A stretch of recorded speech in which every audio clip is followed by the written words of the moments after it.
I used to think love was something you earned by staying quiet, by being useful, by never asking for too much. That belief was planted early, watered daily, and reinforced every time my mother looked past me instead of at me. Growing up, I learned how to read her moods the way other kids learned math carefully, instinctively, with fear of being wrong. When she smiled, the house felt warm. When she didn't, silence became law. After my father died, that silence grew heavier. Grief settled into our walls, but instead of pulling us closer, it carved distance between us. I tried to bridge it. I really did. I took on responsibilities that weren't mine. I sent money when I couldn't afford to. I canceled plans, delayed my own life, and answered every late night call that began with, "I need you to handle something." Somewhere along the way, I stopped being her child and became her backup plan. Still, I believed in home. No matter how far I moved, no matter how lonely the years became, I held onto the idea that one day I'd come back, not as a burden, but as proof that we'd survived. When my job finally went fully remote, it felt like a sign. I could return, we could try again, maybe sit at the same kitchen table without resentment between us. Maybe grieve together instead of apart. I told her I was coming home. Her response was neutral, not excited, not resistant, just empty. I ignored the knot in my chest and started packing anyway. I boxed up my apartment, sold furniture, and imagined a quiet restart.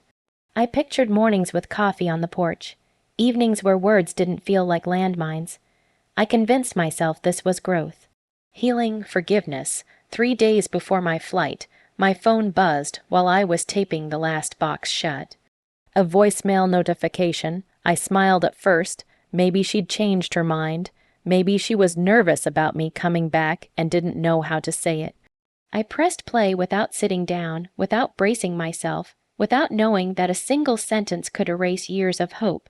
Her voice was calm, not angry, not emotional. "Don't come back. I need my space. This house isn't yours anymore."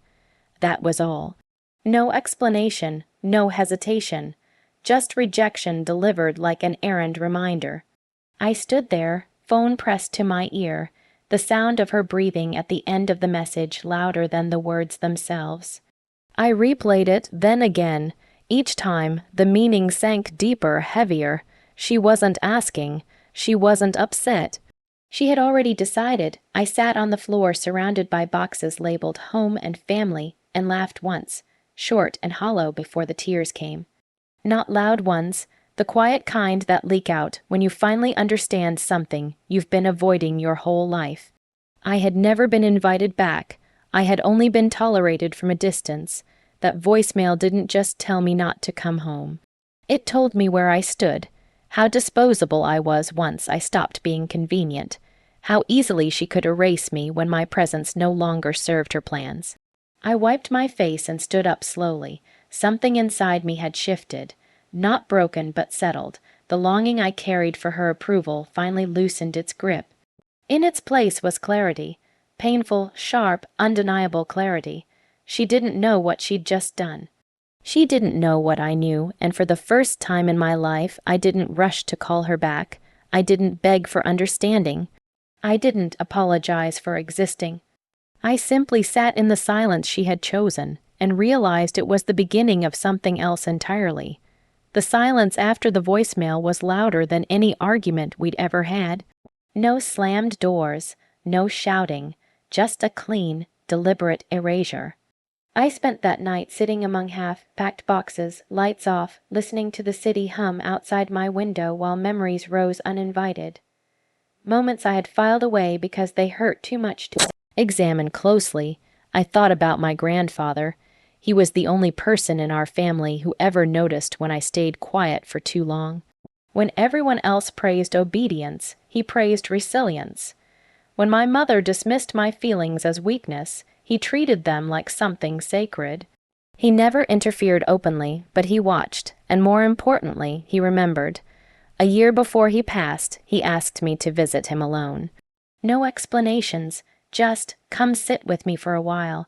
We talked about ordinary things, weather, books, the old neighborhood, but near the end his voice softened. "People don't always protect the ones they should," he said. "Sometimes they protect themselves instead." I didn't understand what he meant then. I only nodded, thinking it was another one of his cryptic reflections. Now, sitting on my apartment floor with my mother's words echoing in my head, I finally understood. The trust had never been a secret, just something no one thought would matter. It had been quietly mentioned in legal paperwork years ago, brushed aside as symbolic. My mother always spoke as if the house was hers by default, as if time alone granted ownership.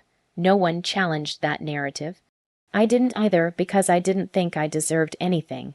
That night, I pulled out an old folder I'd carried through every move but never opened. Inside were documents with my grandfather's careful handwriting and a lawyer's seal I recognized immediately. My name was there, clear, unmistakable, not as a beneficiary in the distant future, but as the current controller of the trust once specific conditions were met. Conditions that had quietly been fulfilled: the house, the property deal my mother had been bragging about to relatives, the sale she planned without mentioning me. All of it required my consent. I felt sick, not with power, but with realization. Every sacrifice, every dollar I'd sent, every moment I'd shrunk myself to keep peace. She wasn't just pushing me away emotionally. She was erasing me from the future she was building on assets she didn't fully own. I slept maybe an hour that night, not because I was angry, but because grief kept changing shape. It became disappointment, then acceptance, then something close to resolve. The next morning, I called the attorney listed on the trust. He recognized my name instantly. "We've been waiting," he said gently. Those words hit harder than the voicemail ever could. Waiting, not expecting, not hoping, just prepared, for the moment I finally chose myself. He explained everything calmly. Legally, clinically, yet beneath his professionalism was something else: confirmation. I wasn't imagining the imbalance. I wasn't being dramatic. The truth was written in ink, signed by someone who had seen through the family's patterns long before I had. I hung up and stared at the wall. This wasn't revenge, not yet.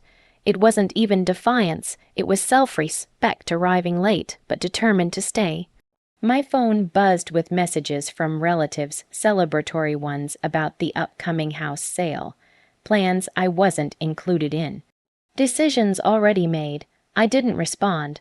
For once, I didn't feel the urge to explain myself or fix the situation for everyone else. I felt steady, the kind of steadiness that comes when you stop negotiating your worth. My mother had told me not to come back. What she didn't realize was that she had finally removed the last reason. I'd been protecting her illusion of control. The trust wasn't a weapon, it was a boundary, one my grandfather had built quietly, patiently, waiting for me to be strong enough to step into it. And for the first time I was. I didn't rush into action. That surprised even me. For most of my life I reacted quickly, jumping to smooth things over, to apologize first, to fix what I didn't break. But after the voicemail and the truth of the trust settled into my bones, urgency gave way to precision. This wasn't about emotion anymore. It was about clarity. I waited 2 days before making another call. During those days, my mother tried to reclaim the silence she had created. At first, it came as sharp messages, accusations wrapped in disbelief. "Why are people saying the deal is delayed? Did you talk to someone?" I didn't respond. Then the tone shifted. Confusion softened into irritation, irritation into concern. I could almost hear the unraveling in her words, the quiet panic beneath the surface. For the first time, she wasn't directing the situation. She was reacting to it. On the third morning, I called my lawyer. "I want to place a temporary freeze on the trust," I said evenly, effective immediately. He asked if I was sure. I was. By noon, the paperwork was filed, the sale paused, funds locked, the buyer notified. No drama. No confrontation, just a legal reality settling into place like a closed door. That afternoon, the real fallout began. My phone lit up with missed calls: my mother, the realtor, an aunt who hadn't spoken to me in years. Each call was louder than the last, not in volume, but in urgency. They all wanted the same thing: access. Control, answers. I gave them none, because for the first time I understood something crucial. Explaining myself would only reopen the door I had finally shut. They didn't want understanding, they wanted compliance. That evening, my mother left another voicemail. This one was different. Her voice wasn't cold anymore, it wavered. "I don't know what you think you're doing," she said, "but this is affecting everyone. We need to talk. We need, not 'I'm sorry,' not 'I was wrong,' just need." I sat on my couch and listened once. I didn't replay it. I didn't dissect her tone for hidden affection. I heard it for what it was: fear of losing control disguised as concern, and oddly I felt calm. The house deal collapsed officially 2 days later. The buyer walked away, the agent withdrew, the plans my mother had so confidently announced vanished without explanation. That silence spread quickly. Relatives stopped messaging, invitations disappeared. I was no longer useful, and without usefulness there was nothing left to demand from me. Late that night, I walked through my empty apartment. No boxes this time, no imagined homecomings, just space, real, quiet, honest space. I realized I wasn't lonely. I was free, free from obligation masquerading as love, free from guilt dressed up as duty, free from a role I had never agreed to play. I sent one message to my lawyer before going to bed. "Keep the trust frozen," I wrote. Until further notice. It wasn't punishment, it was protection. My mother had told me not to come back, assuming distance would weaken me. She had no idea that distance was exactly what I needed to see clearly, to finally understand that love doesn't threaten, and family doesn't erase you when you stop serving them. As I turned off the lights, I felt something unfamiliar settle in my chest: peace. Not the fragile kind that depends on other people behaving well, but the solid kind that comes from choosing yourself even when no one else ever did. Time did what confrontation never could. It revealed the truth without raising its voice. Weeks passed after the deal collapsed, the noise faded.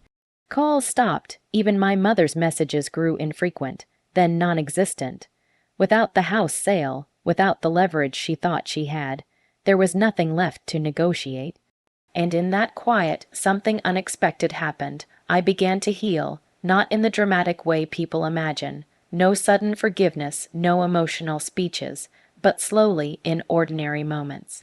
I slept through the night. I stopped flinching when my phone buzzed. I cooked meals without rushing. I noticed how much energy I had been spending just surviving a relationship that was never safe. With my lawyer's help, I made a decision that surprised everyone who later heard about it, including myself. I didn't evict my mother. I didn't sell the house out of spite. I didn't drain the trust to prove a point. Instead, I restructured it. The house would remain, but under clear terms. No sale without my approval. No financial moves without transparency. The trust would protect the asset not just from outsiders, but from being used as a weapon against me ever again. It wasn't revenge fueled by anger. It was revenge shaped like boundaries. Eventually, my mother reached out one last time. Not with accusations, not with commands, just a short message: "I didn't think you'd do this." I stared at the screen for a long time. What she meant was, "I didn't think you'd choose yourself." I didn't respond, because some truths don't need to be argued. They just need to be lived. I used a portion of the trust to buy a modest place of my own, not grand, not symbolic. Just peaceful, sunlight in the mornings, quiet evenings, a door that opened only for people who knocked with respect. For the first time, home felt like something I carried inside me instead of something I begged to return to. I thought about my grandfather often then, about how he never tried to save me loudly, how he understood that real protection doesn't control, it prepares. The trust wasn't just money or property. It was a message written years in advance. One day you will see clearly. And when you do, you will be ready. Sweet revenge isn't about watching someone fall. It's about standing up without shaking. It's about choosing peace when chaos is offered. It's about refusing to beg for a place at a table where you were never respected. My mother told me not to come back, believing it would break me. Instead, it freed me. The trust remained frozen, not as punishment, but as a reminder that I no longer handed my power to anyone who demanded it instead of earning it. I stopped explaining myself to people committed to misunderstanding me. I stopped shrinking to fit into spaces that thrived on my silence. And in doing so, I won something far greater than a house or a deal. I reclaimed myself. That was the moment I understood the quiet truth my grandfather had known all along. The sweetest revenge is not destruction, it's dignity. And once you choose it, no one can ever take it from you again.